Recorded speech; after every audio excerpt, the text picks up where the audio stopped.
students, now we are going to study about relative density. Okay, what is density? Density is equal to mass per volume. Mass per volume. Okay, so if the density of the substance is compared with the density of water at 4 degrees Celsius, that is called relative density. Once again, density, if the density of the substance is compared with the density of water at 4 degrees Celsius, that is called the relative density. So we can compare the density of the substance by finding their masses. Okay, so the density of water at 4 degrees Celsius is equal to 1 gram per centimeter cube. 1 gram per centimeter cube. Okay, so the relative density is equal to density of the substance, mass per volume. Density is equal to mass per volume. So density of the substance is equal to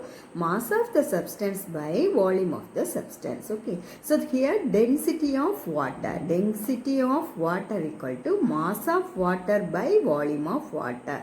Density equal to mass per volume. So density of water is equal to mass of water divided by volume of water. Okay, so the relative density is equal to mass of certain volume of substance divided by mass of equal volume of water at 4 degrees Celsius.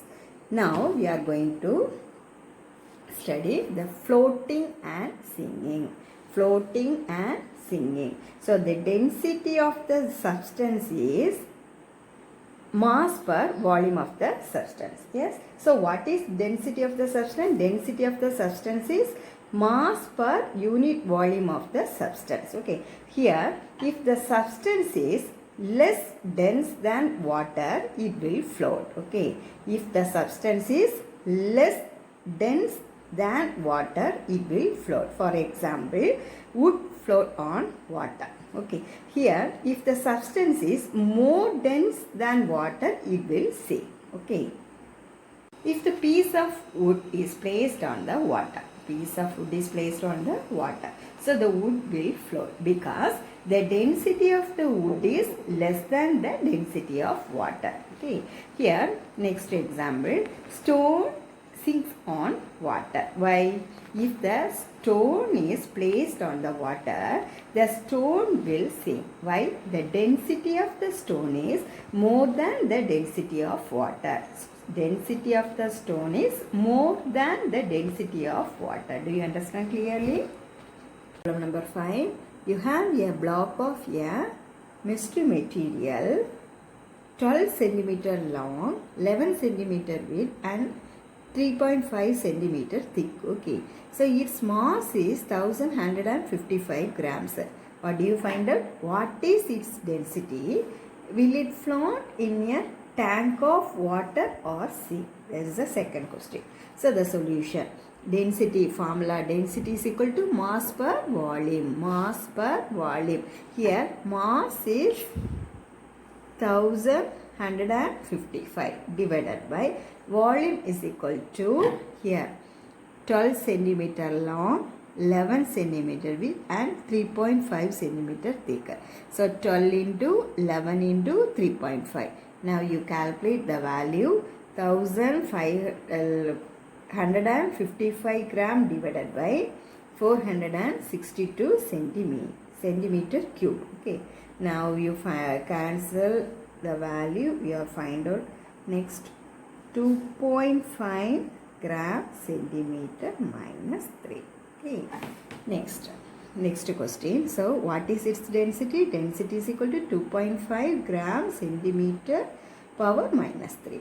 Next, will it float in a tank of water or sea? That is the question.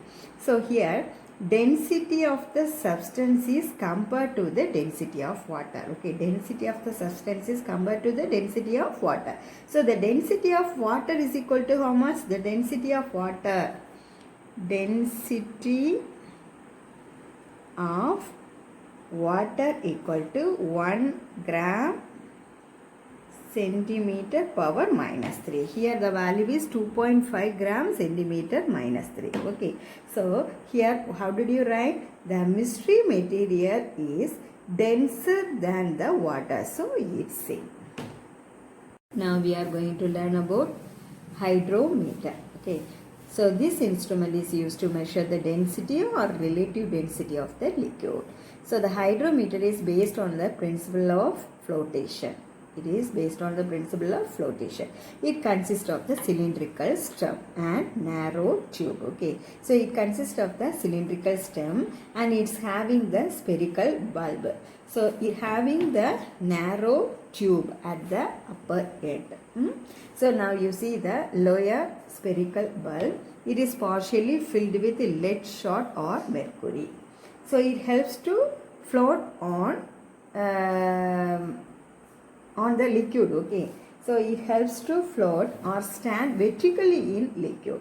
So it is here listen, the reading is marked in the narrow tube. The reading is marked in the narrow tube and the hydrometer is gently lowered in the liquid.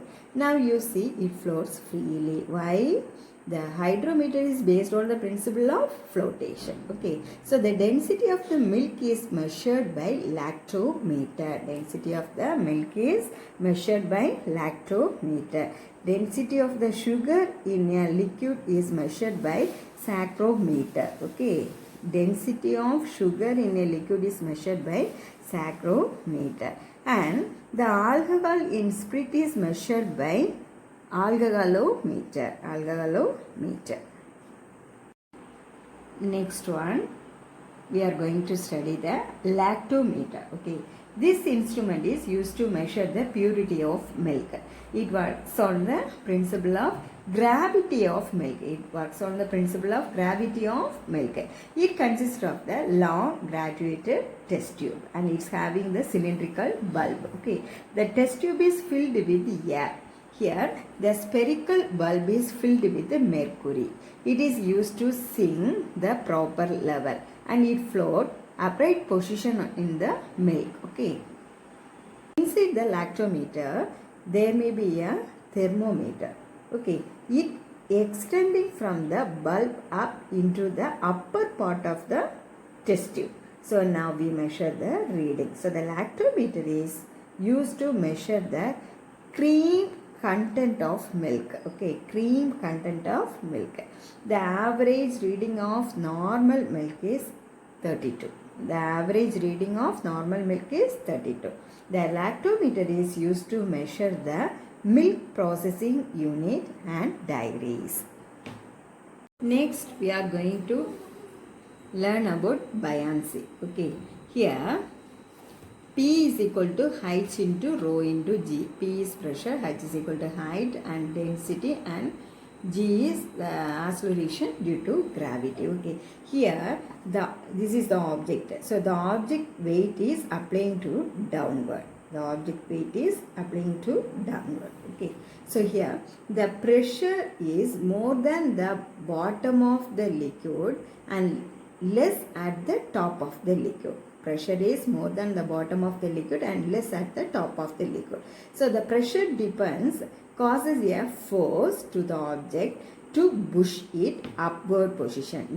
This force is called buoyancy force. Once again, the pressure depends, causes a force to the object to push it upward position. Upward position. This force is called buoyancy force. Okay. So the most of the buoyant object, we have the high volume and less density. High volume and less density. What is volume? Space occupied by the object is called volume. Space occupied by the object is called volume. The object weighs less than the amount of water it has displaced because the density is less but the buoyant force is more. Okay, so it will float in water. So it is called positively buoyancy. Once again, here listen carefully. If the object weighs less than the amount of water it has displaced, so it will float in water. It is called positively buoyancy. So if the object weighs more than the amount of water it has displaced because the density is more. Okay, so it will sink in water. So it is called negatively buoyancy. So the salt water provides more buoyant force than the fresh water. Finally, what do you understand? The buoyant force depends on the density of the fluid. Buoyant force depends on the density of the fluid. Okay. Okay students, thank you. Today class is over.